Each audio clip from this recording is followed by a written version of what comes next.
Un très grand merci à vous pour votre invitation. Je vais enchaîner sur ce qu'a dit Frédéric Bizard avec beaucoup moins de talent. Je suis évidemment beaucoup moins compétent que lui sur ces questions notamment d'organisation, de financement, d'économie. Mais je vais quand même prendre le relais sur la question de l'innovation, sur la question de l'innovation scientifique et puis sur la question des retombées que ça peut avoir dans le domaine médical proprement dit, c'est-à-dire dans vos métiers proprement dit. J'insisterai sur quelques petits aspects, il y en a 1000 autres, mais enfin on ne va pas parler non plus pendant des heures. Et je commencerai par une remarque toute bête, c'est que les sociétés européennes, enfin le monde entier avec elles, ne sont rentrés dans l'innovation, en gros, qu'à partir du XVIIIe siècle, XVIIe, disons, à partir de la révolution scientifique. Le premier vrai scientifique dans l'histoire de l'Europe, c'est Newton. Et donc, on peut dire Galilée si on veut, mais enfin, de toute façon, on est au XVIIe et au XVIIIe siècle.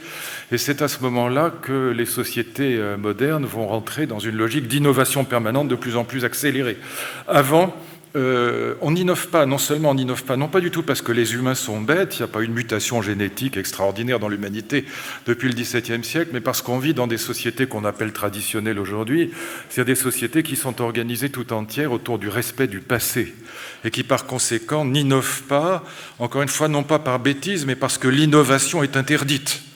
D'ailleurs, c'est très intéressant de voir que la mode, par exemple, la mode vestimentaire, n'apparaît qu'avec les sociétés capitalistes modernes. Dans les sociétés traditionnelles, on n'innove pas, y compris dans le domaine de la mode. C'est pas simplement dans le domaine scientifique, mais ça va avec. Le kimono japonais, la toge romaine, le sari indien. Le sari indien, c'est un bon exemple. Même coupe, même couleur, même tissu pendant des millénaires. Et donc l'art est fait lui-même pour transmettre les valeurs de la tradition, pour les rendre visibles à tous. Et donc c'est seulement avec ces sociétés modernes, avec la révolution scientifique, et notamment avec les Lumières, avec le XVIIIe siècle, qu'on va rentrer dans une logique d'innovation qui va nous apporter des bienfaits extraordinaires. Je vous donne 3 chiffres que j'emprunte à un collègue de Frédéric Bizard, à Daniel Cohen, qui vient d'ailleurs de publier un livre tout à fait intéressant sur la fin de la croissance, ou en tout cas sur les limites de la croissance. Eh bien, d'abord, ça, c'est pas un chiffre que j'emprunte à Daniel Cohen, parce que celui-là, il est dans le domaine public. Depuis 1750 que nous avons des statistiques sur l'espérance de vie des Français, 1750 exactement, l'espérance de vie des Français a été multipliée par 3, pratiquement, ce qui n'était jamais arrivé depuis Cro-Magnon, jamais dans l'histoire de l'humanité.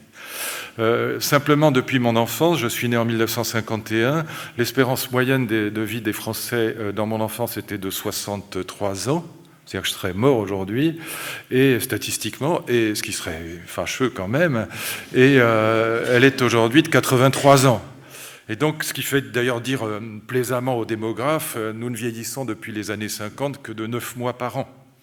Tout ça, évidemment, grâce à vous, pour l'essentiel. C'est essentiellement grâce au progrès de la médecine, grâce aux innovations scientifiques, aussi d'ailleurs sociales et politiques, c'est non négligeable, hein, c'est pas négligeable non plus, mais quand même essentiellement grâce aux innovations médicales, techniques, scientifiques. Probablement aucun métier n'a évolué davantage que le métier de médecin, peut-être celui de chirurgien, dentiste un peu plus encore. D'ailleurs, c'est vraiment une bonne nouvelle.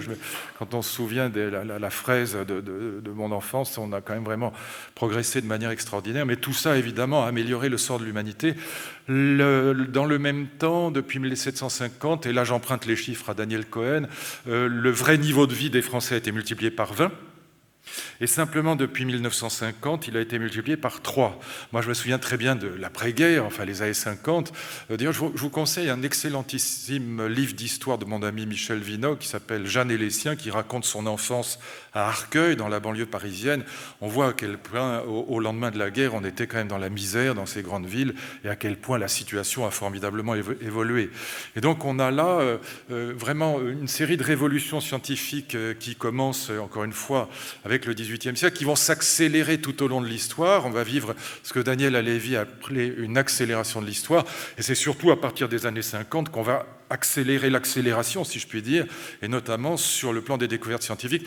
Pensez que, vous le savez tous ici, mais enfin, je le rappelle quand même, la découverte de la double hélice de l'ADN, c'est Watson et Crick, c'est 1953. Ça veut dire que c'est vraiment... Les codons stop, c'est les années 60, c'est Monod et Jacob.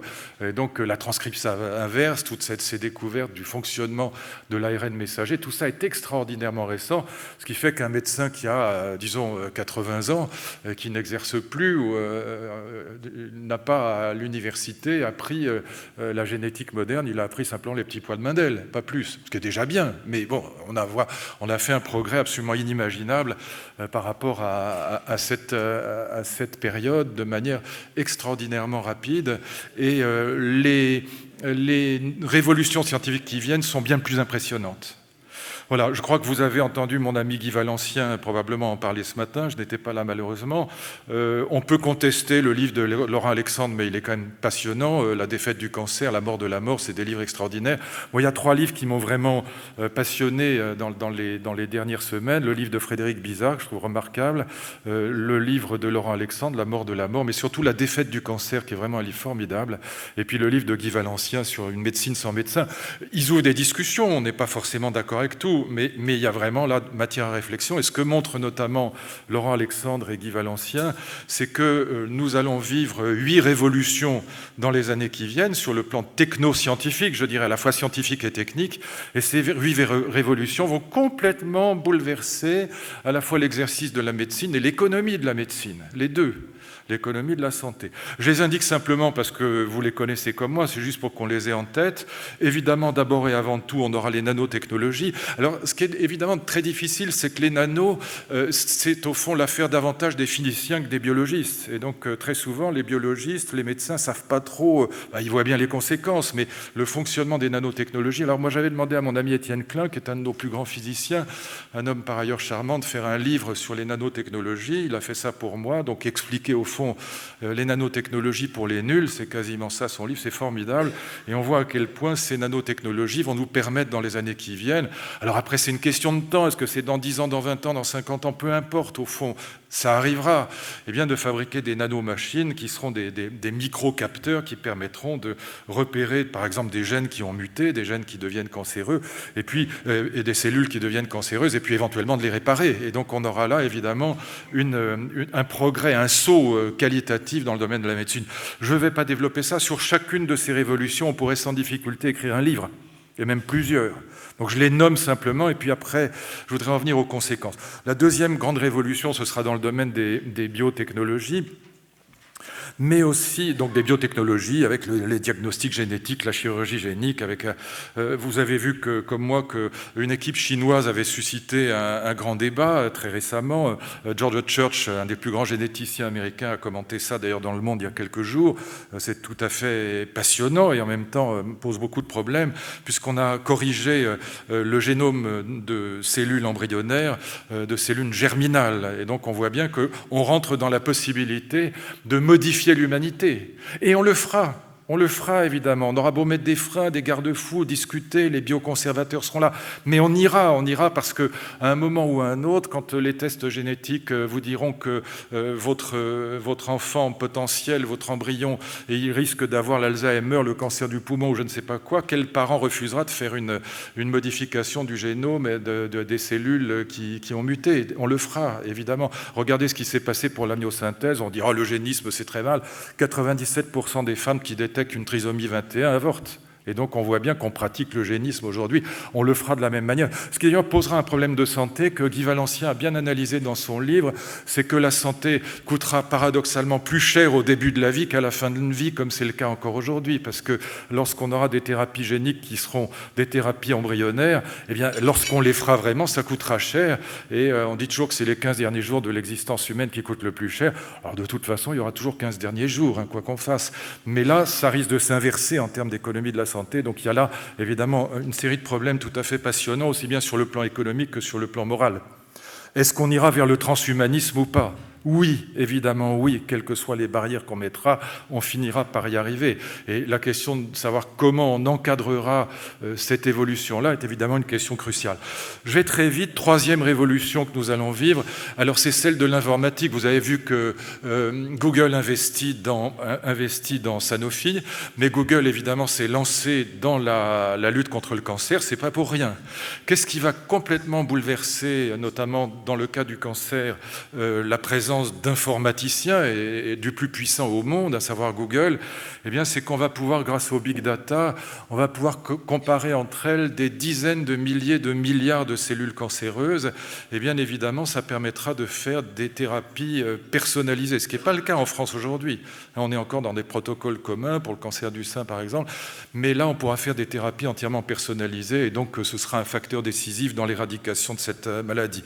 Et puis, bien sûr, il y aura la question des objets connectés, de l'Internet des objets. Je laisse ça de côté, je pense que vous connaissez tout ça aussi bien que moi, mais ce sont des révolutions qui auront des retombées inimaginables. Je continue sur les révolutions. L'intelligence artificielle et la robotique. Mon ami Guy Valencien me dit toujours, aimablement, le jour où tu auras le cancer de la prostate, surtout, viens chez moi parce qu'on a des robots. Et les robots sont beaucoup, beaucoup plus efficaces que le meilleur des chirurgiens, même Dr Mamour dans Grey's Anatomy. Et donc on a là, évidemment, le robot est assisté par l'homme est toujours là, mais ce robot est quand même 1000 fois plus performant il le sera encore plus dans les années qui viennent qu'un chirurgien moyen. Et donc on aura, même s'il est assisté par l'humain, on aura là évidemment une révolution de la robotique qui va entraîner des conséquences sur le plan médical très grandes. Je continue, l'hybridation, je laisse de côté, on sera un jour ou l'autre, on est déjà des demi-cyborgs, on a des cœurs artificiels qui finiront par marcher, d'ailleurs il y en a un qui ne marche pas si mal que ça aujourd'hui. La médecine réparatrice, c'est la 7e révolution avec les cellules souches. Vous avez vu le patch cardiaque à Nice, et donc on est encore à l'âge de pierre, mais ça ira très vite. Hein, et donc on a une médecine réparatrice avec les cellules souches. On a perdu un temps fou en France à cause du lobby catholique du Sénat, mais il faut dire les choses comme elles sont.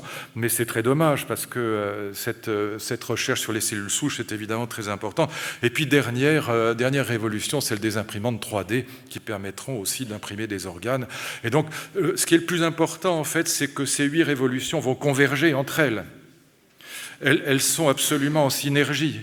Et donc on peut prévoir que, je disais, la double hélice de l'ADN c'est 1953, on peut prévoir que dans les 50 ans qui viennent, il va y avoir, je vous le disais tout à l'heure, mais j'y insiste parce que c'est vraiment le plus inimaginable, on va avoir une accélération de ces découvertes, une accélération de ces innovations qui va être absolument inimaginable dans les retombées qu'elle aura sur le plan de la santé.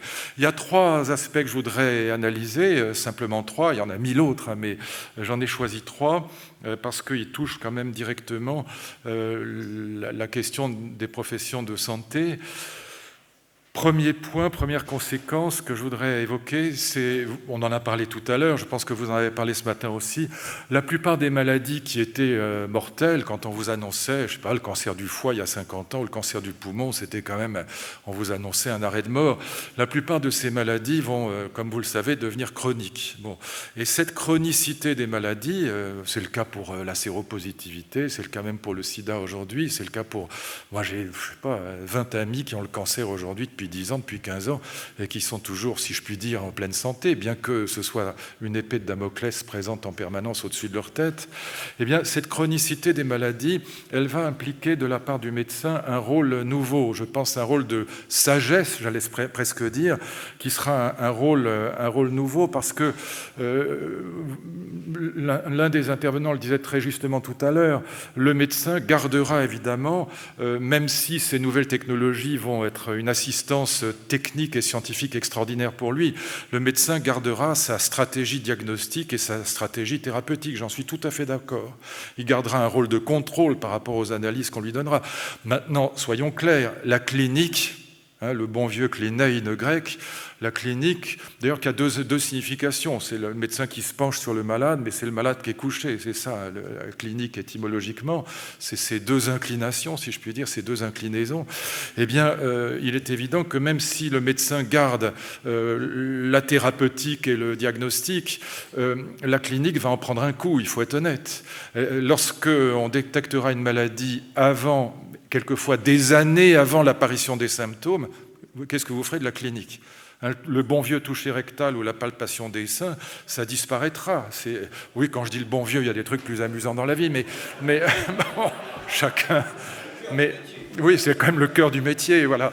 Mais bon, Mais pour détecter un cancer de la prostate, ce sera plus ça. Bon, déjà, avec le PSA, c'est plus ça. Donc, on voit bien que, là, je prends des cas absolument évidents, la clinique changera d'importance, elle va disparaître progressivement, pas entièrement, bien sûr, mais le rôle de conseil du médecin sera, c'est pas Dr House, ce sera Dr House plus l'humanité, c'est-à-dire que le rôle de conseil sera très important, et notamment par rapport à cette question du temps. Donc j'y reviens, chronicité des maladies.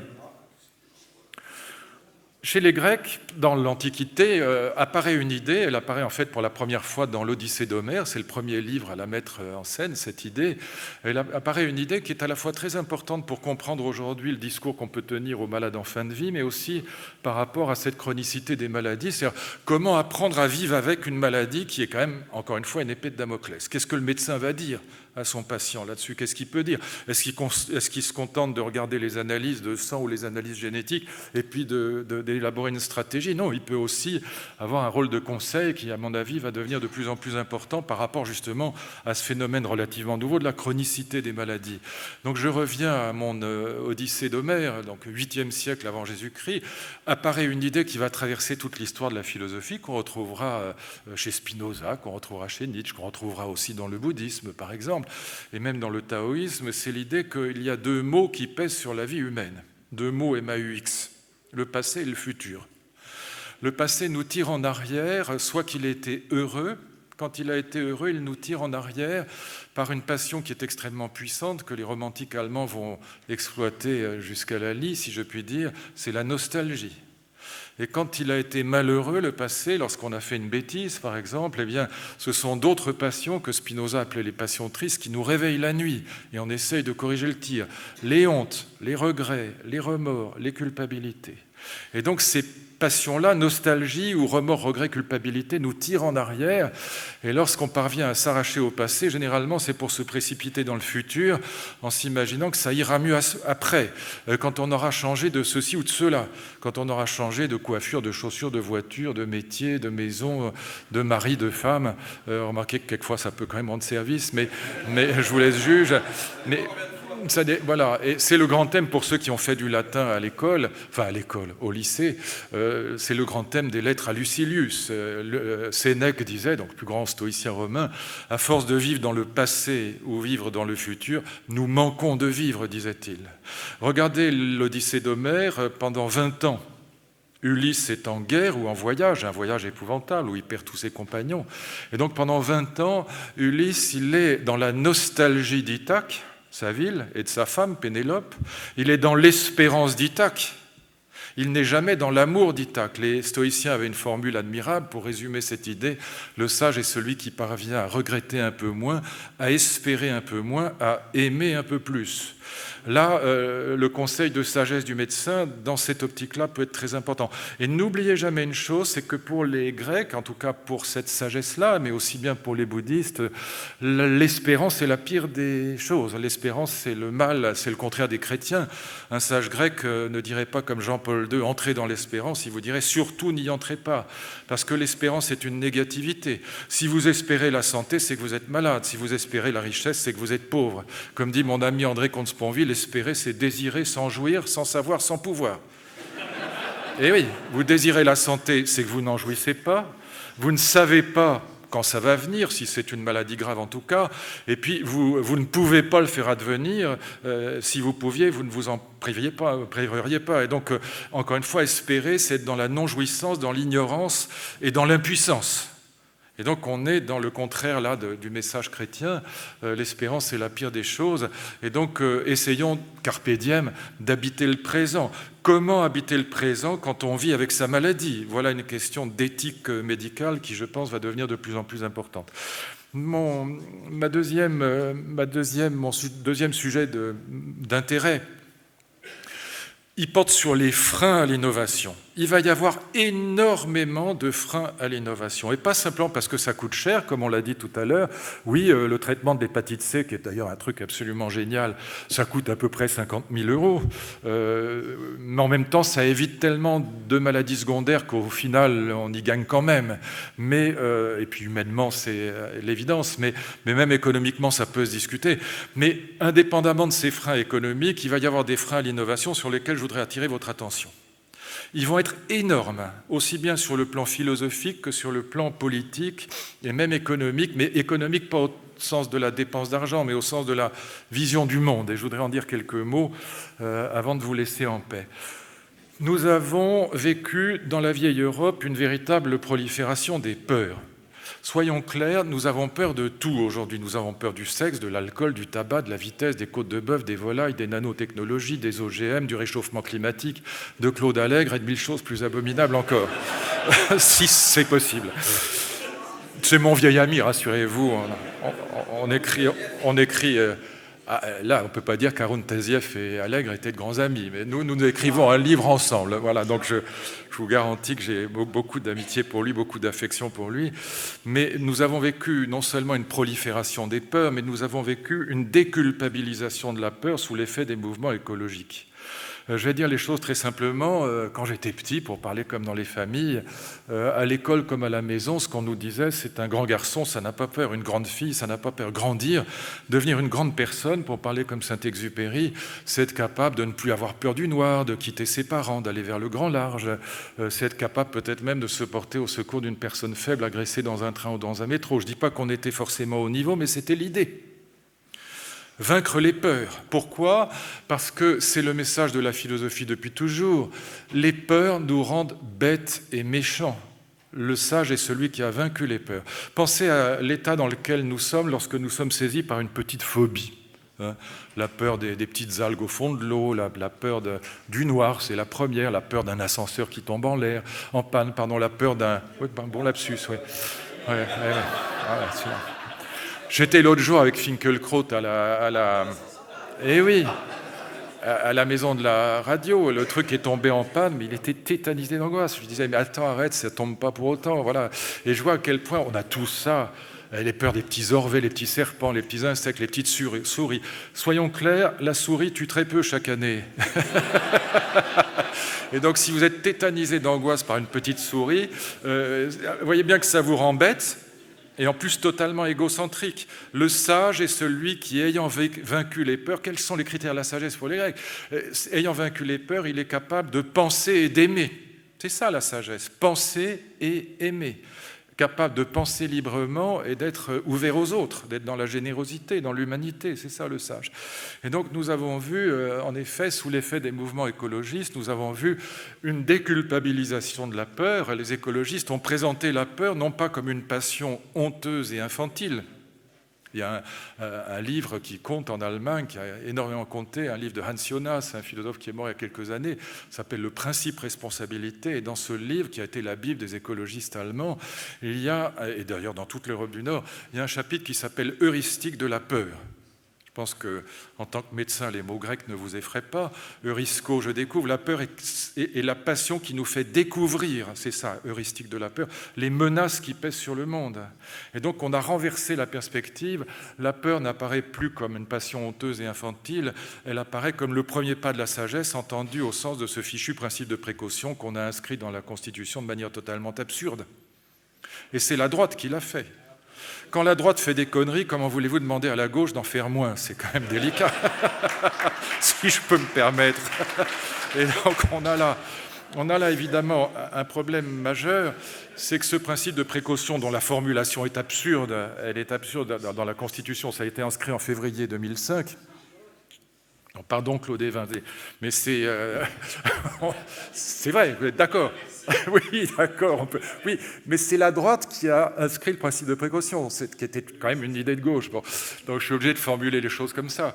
Mais c'est vrai que regardez la formulation du principe, elle est complètement délirante, parce que elle consiste à dire, je traduis, je l'ai là dans ma poche, je pourrais vous le lire, le texte est d'ailleurs absolument imbitable, il est tellement alambiqué, tordu, parce que comme c'est la droite justement qui a inscrit le principe de précaution, elle essayait de mettre des garde-fous à chaque page, à chaque ligne, à chaque paragraphe.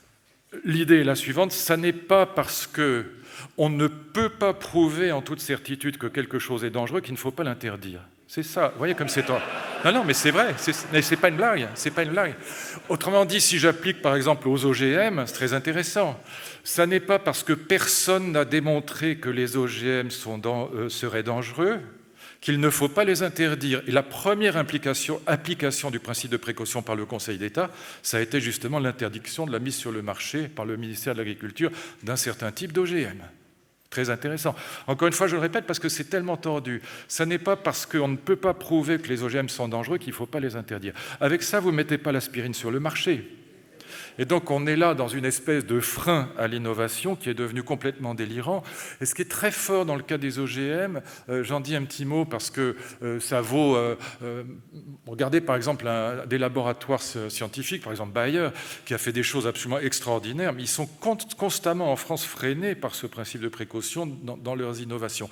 Le cas des OGM est très intéressant parce que quand vous reprenez la littérature sur les OGM depuis maintenant quelques dizaines d'années, eh bien, constamment, l'image qui revient dans le discours des écologistes, c'est l'image du docteur Frankenstein, justement. Or, le mythe de Frankenstein est un mythe extrêmement profond. Ce n'est pas Marie Shelley qui l'invente, il apparaît déjà avec Asclépios, donc chez les Grecs, et puis il est repris après dans le contexte de l'Allemagne du XVe siècle. C'est un mythe théologique. Que dit le mythe de Frankenstein? Il dit la chose suivante, c'est un mythe qui porte en vérité sur la dépossession, la perte de contrôle, c'est-à-dire sur l'hubris, comme disaient les Grecs, l'arrogance, la démesure de l'être humain qui se prend pour Dieu et qui est puni par la perte du contrôle, par la perte du contrôle sur sa créature. C'est un mythe de la dépossession. C'est l'histoire d'une créature qui échappe à son créateur. Le docteur Frankenstein s'arroge le monopole du divin, il va dans une morgue, il vole des cadavres et il fabrique un monstre auquel il donne la vie grâce à l'électricité du ciel, et donc il s'est pris pour Dieu, il va être puni. C'est un mythe théologique, c'est un mythe chrétien à l'origine. Chez les Grecs, c'est la même chose d'ailleurs.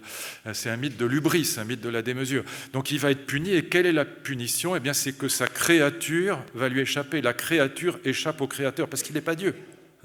Vous appliquez au grain de maïs, c'est la même chose. Le docteur Folamour qui a fabriqué le grain de maïs, eh bien, il va être puni parce que le maïs cultivé en plein champ, le pollen va être emporté par le vent quelquefois jusqu'à 150 km, et donc la créature, le grain de maïs, va échapper à son créateur. C'est ça. On joue sur la perte de contrôle. Personne n'a jamais... L'enquête de Seralini est une vaste blague. Personne n'a jamais démontré que les OGM étaient dangereux, même pas le maïs Monsanto. Mais en revanche, 80% de nos concitoyens ont peur, d'ailleurs ils en bouffent toute la journée sans le savoir, ça n'a jamais tué personne, mais ils ont peur, mais ils ne savent même pas ce que c'est ni pourquoi ils ont peur, simplement parce qu'on a joué sur la notion de perte de contrôle, de principe de précaution.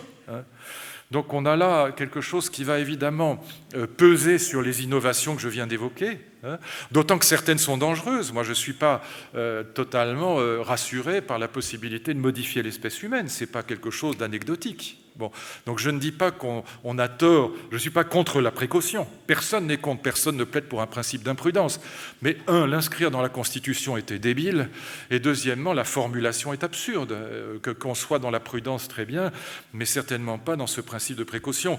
Alors qu'est-ce que ça va entraîner ça?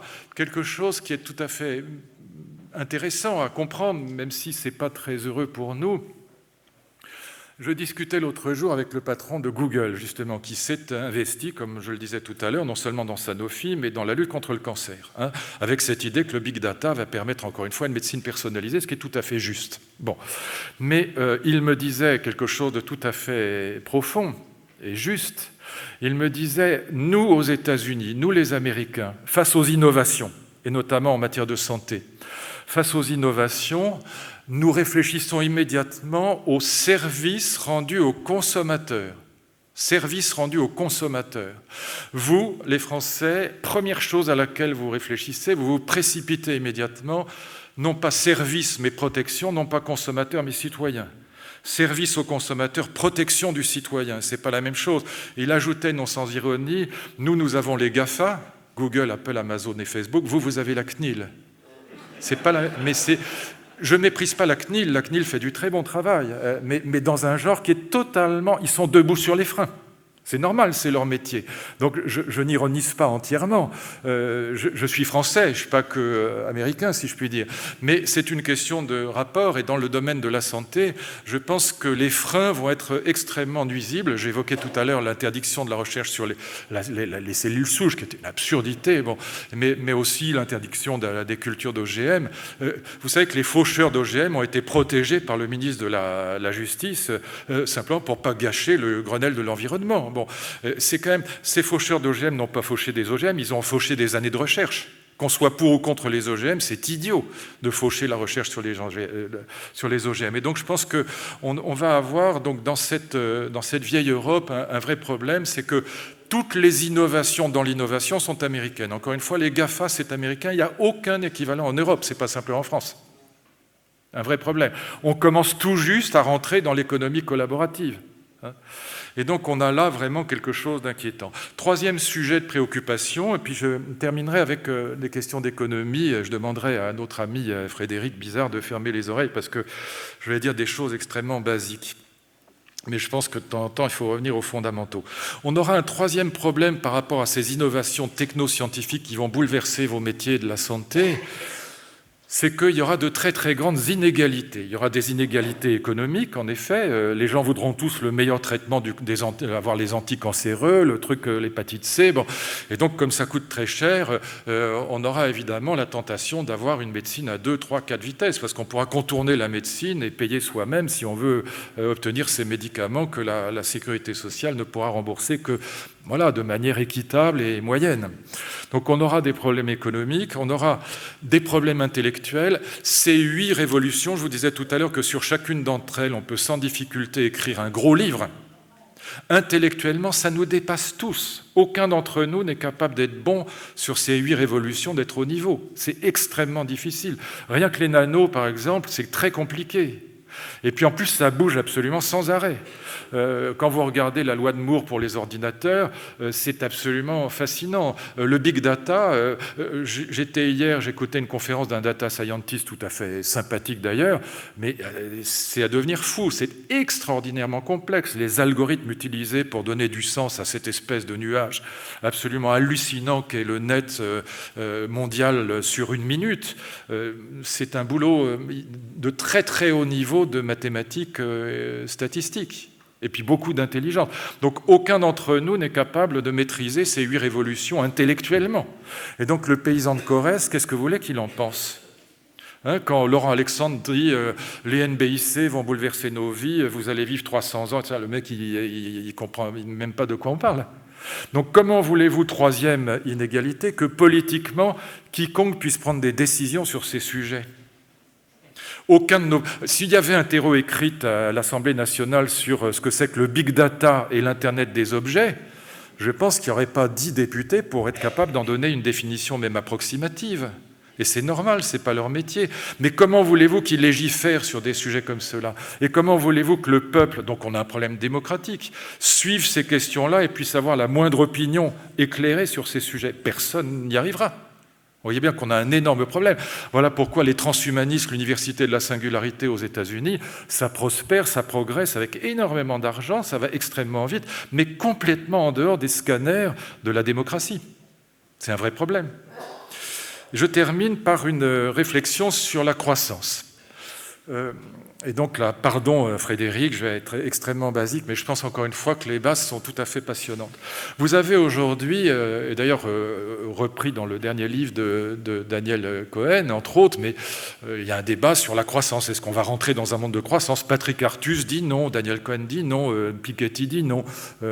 D'autres économistes, comme Nicolas Bouzou par exemple, disent oui, on est à la veille, les NBIC, on est à la veille d'une formidable croissance grâce à ces nouvelles technologies. Il y a un débat entre économistes sur le sujet. Je le laisse de côté pour revenir aux fondamentaux. Car ça touche directement la question de l'innovation. Car la question de l'innovation, elle est prise dans cette problématique économique générale qui traverse toute l'Europe. Donc je la prends au niveau le plus basique. C'est au fond l'opposition entre Tsipras et Mme Merkel, entre Podemos et la Commission européenne, mais aussi bien en France entre les frondeurs et Emmanuel Macron. Les frondeurs, la CGT et le Parti communiste d'un côté, Macron et Valls de l'autre. Jean-François Kahn sort cette semaine un livre que je trouve d'ailleurs pardon, j'ai beaucoup d'affection pour Jean-François, mais tout à fait faux, sur la trahison de Hollande, la trahison de la gauche, parce que Valls et Macron sont des traîtres aux idées de gauche. Je ne crois pas du tout ça, je pense qu'il y a plusieurs gauches et que c'est plus compliqué que ça. Mais peu importe, ce débat traverse toute l'Europe, il traverse même ceux qui vont venir demain à l'Ermitage, qui s'appellent les Républicains. Moi, je dis l'ex-UMP, parce que je suis républicain et je ne suis pas membre de leur truc. Mais ça aussi, il y a à l'intérieur des Républicains, comme ils s'appellent, de l'ex-UMP, il y a des gens qui sont, par exemple, mon ami Henri Guénaud est beaucoup plus proche des frondeurs que de Sarko ou Juppé, que des libéraux, disons. Que disent au fond les frondeurs? Les frondeurs, ils disent ceci. Ils s'inspirent de Keynes, mais c'est un keynésianisme extrêmement dégradé, parce que Keynes, c'est un type génial. Ils se disent en gros ceci: l'urgence, c'est d'augmenter les bas salaires. C'est pas l'innovation, l'urgence. C'est la relance par la consommation. C'est pas la politique de l'offre, c'est la politique de la demande. Si vous augmentez les bas salaires, les minima sociaux et le SMIC, mécaniquement, comme ce sont des petits ménages, l'argent sera dépensé, il ira dans l'économie. Donc les carnets de commandes des entreprises se rempliront. Par conséquent, les chefs d'entreprise créeront des emplois pour répondre à la demande, à l'augmentation de la demande, et par conséquent, l'État lui-même sera ravi puisqu'il aura moins de chômeurs à indemniser et plus de taxes qui rentreront dans les caisses pour réduire les déficits publics. Vous voyez, c'est une vision non tragique de l'économie, c'est une vision dans laquelle tout le monde est gagnant. Les ouvriers sont gagnants parce que leur pouvoir d'achat augmente, les chefs d'entreprise sont gagnants parce que les carnets de commandes se remplissent, et l'État est gagnant parce que le chômage se réduit. Il faut vraiment avoir mauvais fond pour ne pas aller dans cette direction. Et en plus, les frondeurs ont beau jeu de dire à Manuel Valls et à Emmanuel Macron, non seulement on a raison sur le plan intellectuel, sur le plan du raisonnement, mais voyez bien que votre courbe du chômage, vous pouvez vous asseoir dessus, elle ne s'est pas inversée. Et donc, factuellement, votre politique ne marche pas. Donc vous avez le déshonneur et la défaite, vous faites une politique de droite et en plus vous vous plantez. Voilà le discours en gros des frondeurs. Et je caricature à peine, c'est tout à fait ça. Pourquoi ça ne tient pas debout? Pourquoi, malgré l'apparence, c'est un raisonnement absurde? Pour deux raisons. D'abord parce qu'on est dans la mondialisation, et vous allez voir tout de suite le lien avec la question de l'innovation, y compris en matière de santé. Nous sommes dans la mondialisation, et par conséquent, même si ce n'est pas le seul sujet, la question de la compétitivité du coût du travail est quand même très importante. Et puis la deuxième raison, c'est Helmut Schmidt qui m'avait dit la chose il y a déjà bien longtemps. Je l'avais rencontré en 83. La gauche avait fait, Mitterrand avait été élu en 81, la gauche avait fait une politique de relance par la consommation très massive, et j'étais allé voir Helmut Schmidt au Bundeshaus à Bonn, parce que peu importe pourquoi, mais il se trouve que je parlais l'allemand ayant fait mes études en Allemagne, et que je faisais un entretien pour la revue de Gallimard, pour le débat, qui organisait des débats entre intellectuels et politiques. Et Helmut Schmidt me dit: votre président est un parfait crétin. Il me dit ça d'ailleurs un peu plus brutalement, et parce que un blöder Idiot, pour ceux qui parlent l'allemand. En allemand, c'est très grossier. Eh bien, c'est un parfait crétin, car tout l'argent que vous injectez dans les petits ménages français vient chez nous. Les Français achètent Schaub-Lorenz, ils achètent Grundig, Volkswagen, etc. Et donc l'argent, qu'est-ce qu'il voulait dire? L'argent, dans le contexte d'un marché ouvert, de la mondialisation, n'est pas fléché. S'imaginer qu'on va remettre en état un appareil productif qui n'est plus compétitif simplement en injectant de l'argent dans les petits ménages est une idée absurde, parce que l'argent, encore une fois, n'est pas fléché, il peut aller partout ailleurs. Et donc, qu'est-ce qui prend le relais de cette logique-là, qui a ses charmes mais aussi ses limites? C'est évidemment la logique de l'innovation. Et là, on rentre dans un autre grand économiste, à mon avis, un type absolument génial, Schumpeter. J'ai une immense admiration pour Schumpeter. Plus je le lis, plus je le trouve grandiose. Et donc, que dit Schumpeter? Eh bien, c'est que c'est l'innovation qui tire la croissance, c'est la politique de l'offre. Pourquoi? Parce que ça va paraître une tautologie, mais vous allez voir que ce n'en est pas une. C'est l'innovation qui nous oblige à acheter. Soit qu'elle envoie les objets anciens à la poubelle, soit qu'elle nous tente par les nouveaux, parce qu'ils sont plus performants. La logique du capitalisme, j'y reviens, c'est la logique de la mode. Quelle est la finalité de la mode? Il n'y a pas d'autre que de démoder. La seule et unique finalité de la mode, c'est de faire en sorte que vous ne puissiez plus mettre les vêtements que vous avez dans vos armoires, même s'ils sont bons et pas troués par les mythes et qui vous protègent du froid ou de la pluie, vous ne pouvez plus les mettre parce qu'ils sont démodés. Si j'étais venu en pâte d'EF avec une chemise orange et un col à manger de la tarte comme dans les années 70, ça aurait peut-être... Oui, en fait, vous savez, dans la logique de la mode, je vois que toutes les dames se mobilisent immédiatement. Je vais vous dire, le principe général de la mode, c'est que c'est toujours la dernière mode qui est démodée, mais celle d'avant revient. légèrement accessoirisé. Mais voilà, la logique de la mode, c'est la logique structurelle du capitalisme. C'est la logique des smartphones. La seule finalité de ces innovations, c'est de faire en sorte que l'iPhone 6 rende le 5 obsolète. Alors, Schumpeter parlait de destruction créatrice, ça a du sens. Moi, je préfère dire innovation destructrice, parce que ce n'est pas la destruction qui crée en tant que telle, c'est l'innovation qui détruit. Pour dire les choses franchement, j'ai fait tomber l'autre, ce qui est vrai en plus, c'est idiot. J'ai fait tomber mon iPhone 5 dans l'évier, et encore je dis l'évier pour être poli, mais vous manquez de compassion quand même. Hein. Oui, ça arrive. Et je vais vous dire, ça n'a pas créé le 6. Et je le regrette. Et donc, pourquoi ? Non, maintenant sérieusement, parce que moi j'adore blaguer, mais c'est sérieux. Sérieusement, cette logique est évidente, c'est l'innovation qui tire la croissance. Et Keynes a totalement raison en période de crise, par exemple pour la crise de 29, il faut que l'État intervienne pour soutenir la consommation. Mais c'est juste en période de crise et sur le provisoire. Mais sur le long terme, si je puis dire en période de croisière, ce qui tire la croissance, c'est l'innovation. Pourquoi ça résiste tant ? Aussi bien dans le domaine de la santé, principe de précaution, il n'y a pas du tout que des raisons psychologiques. Je vous indique le principe, et puis j'en aurai quasiment terminé. Le principe est le suivant. Comme le montre déjà Schumpeter lui-même, toutes les grandes innovations multi-usages détruisent des emplois. Elles créent du chômage, de la décroissance dans un premier temps et des inégalités. Le modèle que donnait Schumpeter, c'est le modèle de la découverte de la fabrication de la machine à imprimer de Gutenberg. On estime que la machine à imprimer de Gutenberg mettait au chômage 200 copistes. Figurez-vous, il le prenait mal. Alors évidemment, après, elle va créer plein d'emplois, tout le monde de l'édition, etc. Mais ce n'est pas les mêmes emplois et c'est beaucoup plus tard. Comme disait Schumpeter, c'est rarement les fabricants de bougies qui deviennent des fabricants d'ampoules électriques. Et donc la formule reste tout à fait vraie. Souvenez-vous, on a dû, à l'époque où Madame Vallaud-Belkacem n'était pas encore aux affaires et qu'il y avait des cours de chronologie en histoire, on a dû vous parler de la révolte des canuts. Vous allez à Lyon, dans tous les bouchons lyonnais, il y a un plat qui s'appelle la cervelle de canut. Pourquoi ? Quand on invente la machine jacquard, le fameux pull jacquard, la machine à tricoter, ça met au chômage des quantités d'ouvriers tisserands qui se révoltent et qui, d'ailleurs c'est là que le mot sabotage va être popularisé, puisqu'ils jettent les sabots dans les machines à tisser pour les détraquer. Puis après, ils les jettent dans la Saône ou dans le Rhône. Eh bien, je traduis dans les termes d'aujourd'hui, si j'étais libraire, je n'aimerais pas Amazon. Il y a 3000 libraires en France, il va leur arriver la même chose qu'aux disquaires.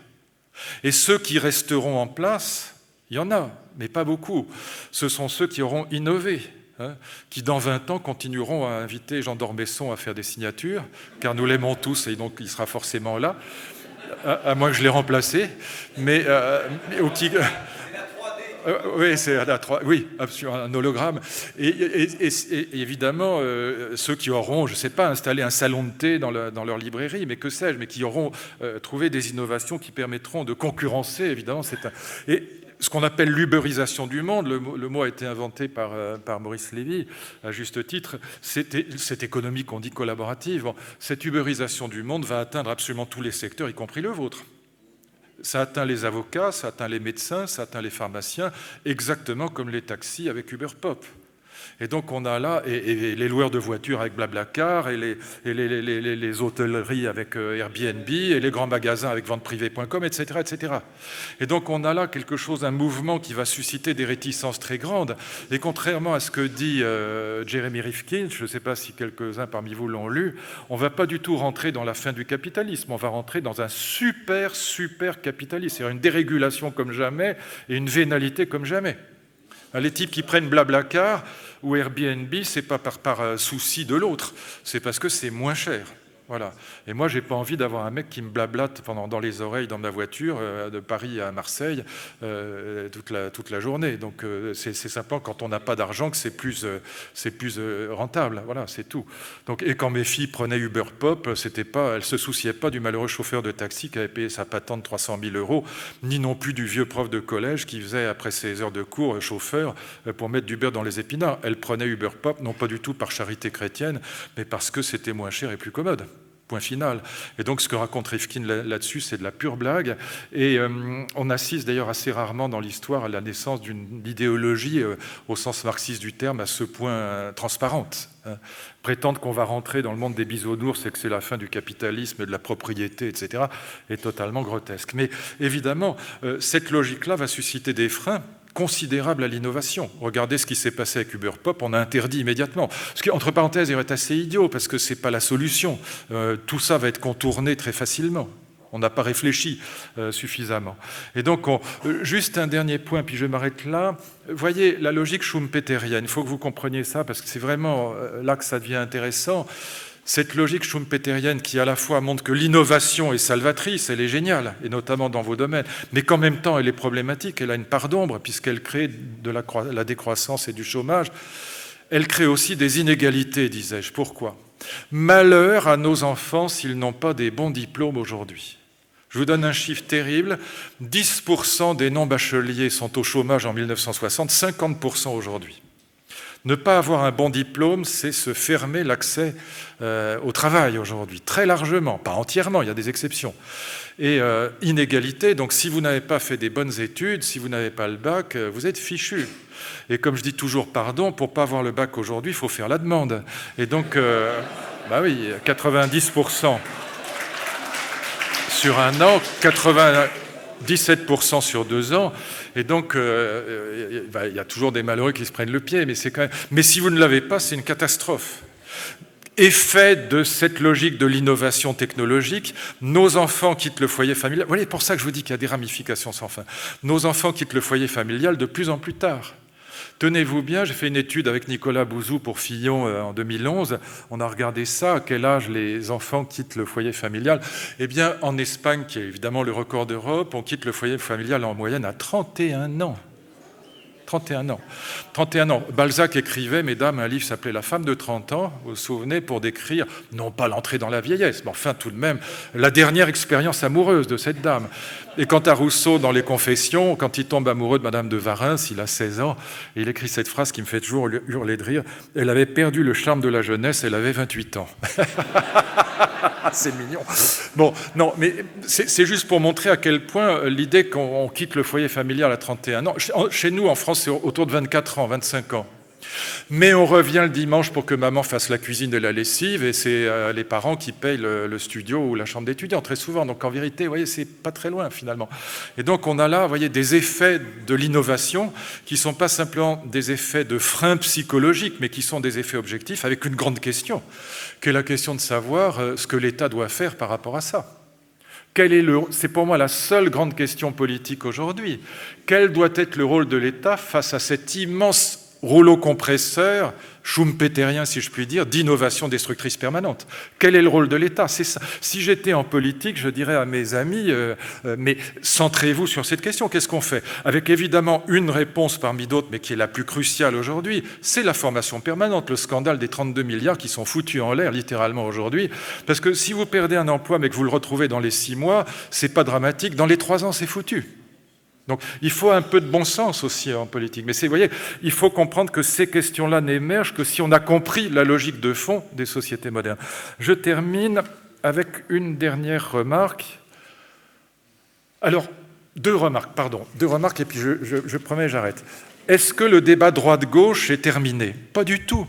Sous prétexte que Macron a compris l'économie schumpeterienne et la politique de l'offre. Pas du tout. Là où Jean-François Kahn se plante totalement, c'est pas un virage à droite, c'est pas vrai.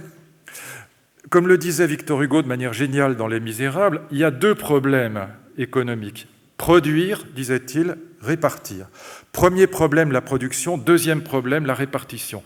Et il ajoutait, l'Angleterre résout le premier problème remarquablement, et pas le second, elle est inégalitaire. Le communisme croit résoudre le deuxième problème, le problème du partage, mais, disait-il, c'est la phrase exacte, c'est le partage du boucher qui tue ce qu'il partage, car le communisme tue l'émulation.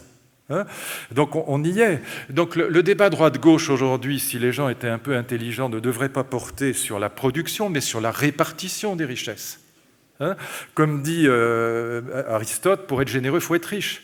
Ce que la vieille gauche des frondeurs n'a jamais réussi à comprendre, c'est que pour répartir les richesses, il faut d'abord les produire. Et que dans le contexte de la mondialisation, si vous voulez les produire, il faut, comme l'a fait le pacte de Macron, alléger les charges sur les entreprises. Après, on peut causer sérieusement sur la répartition. Moi, j'ai une image, je rentre de Chine, qui est la pêche au cormoran. Le cormoran est un pêcheur formidable. Les pêcheurs chinois lui attache un fil à la patte, on lui met un anneau autour du cou, on l'envoie pêcher ses poissons, on le ramène dans le bateau, on lui sert le kiki, il rend les poissons encore vivants. Et puis on peut les bouffer. Eh bien, je dirais que les frondeurs, ce qu'ils veulent faire, c'est remplacer les cormorans par des poulets asthéniques et les capitalistes par des fonctionnaires. C'est idiot. Laissons les capitalistes créer l'argent, allégeons les charges sur les entreprises, et après, on peut répartir l'argent qu'on a gagné, si je puis dire. Et là, on peut s'empailler droite-gauche sérieusement. C'est ça le fond du problème. Mais ça ne devrait jamais porter sur la production. Encore une fois, ça devrait porter sur la question de la fiscalité, de l'équité, de la répartition. Là, ma deuxième remarque, et donc je ne crois pas du tout que le débat droite-gauche soit terminé. Simplement, si on était un petit peu plus évolué, il porterait, encore une fois, non pas sur la production, mais sur la répartition et sur la fiscalité. Dernière remarque, nous sommes un pays catho-républicain. Et je voudrais que vous fassiez l'effort, et il y a statistiquement 70% de catholiques dans la salle, vous fassiez l'effort, quand vous rentrerez chez vous, de regarder, parce que ça vous concerne directement en tant que médecin, les chapitres qui sont consacrés dans le catéchisme du Vatican, qui, je vous le rappelle, n'est pas du tout un ouvrage de vulgarisation, mais qui est le magistère de l'Église, et qui est un ouvrage extrêmement savant. Regardez dans le catéchisme du Vatican les chapitres qui sont consacrés à la souffrance et à la médecine. C'est passionnant. J'ai écrit un livre avec le cardinal Ravasi, qui est le ministre de la Culture du Pape, qui était celui de Benoît, qui est maintenant celui de François. Moi, je ne suis pas croyant, mais j'ai grand respect pour cette religion, celle-là en particulier. Eh bien, ce qui est fascinant, c'est que vous trouvez dans la théologie chrétienne une théologie de la souffrance et une apologie de la souffrance. C'est une des raisons pour lesquelles l'Église est farouchement hostile à l'euthanasie. Pourquoi ? Et c'est le vocabulaire de l'Église, c'est le vocabulaire théologique, parce que la souffrance, écrit ce catéchisme, peut nous configurer à la passion du Christ. Que valent quelques heures ou quelques semaines de souffrance par rapport au salut éternel et par rapport à une conversion qui peut vous sauver ? Et donc, je n'ironise pas du tout, j'ai des amis prêtres qui détestent ces passages-là, mais ils font partie du magistère de l'Église. Et donc, on a une théologie, on a une véritable apologie de la souffrance. C'est-à-dire une des raisons pour lesquelles, dans les pays catholiques, on a beaucoup moins précocement travaillé sur les analgésiques, sur la péridurale dans l'accouchement, etc., que dans les pays anglo-saxons, qui étaient portés par une éthique utilitariste dans laquelle la question de la souffrance était la première question morale. Chez nous, c'est la seconde, la dernière. Et quand vous regardez l'éthique républicaine, elle n'est rien d'autre que du catholicisme sécularisé. Elle a la même valorisation du tripalium, du travail comme souffrance. Il faut souffrir pour réussir à apprendre des choses, pour être belle, pour accoucher, pour ce que vous voudrez. Il faut de toute façon souffrir. Tripalium, instrument à 3 pieds. C'est du latin de cuisine, mais c'est quand même du latin, instrument de torture du Moyen-Âge. Et donc on a là quelque chose qui est assez fascinant, c'est que dans toutes les grandes traditions spirituelles autres que le catholicisme, le scandale, ça n'est pas la richesse, c'est la misère. Pour les juifs, pour les protestants, pour les grecs, encore une fois, comme dit Aristote, pour être généreux, il faut être riche. Dans la tradition catholique, le scandale, c'est la richesse. Il sera aussi difficile à un riche d'entrer au royaume qu'à un chameau de passer par le chat d'une aiguille, la parabole du jeune homme riche.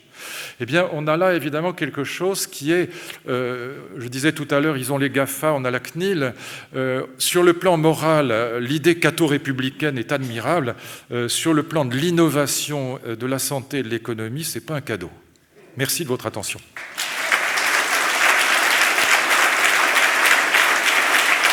Un grand merci à vous.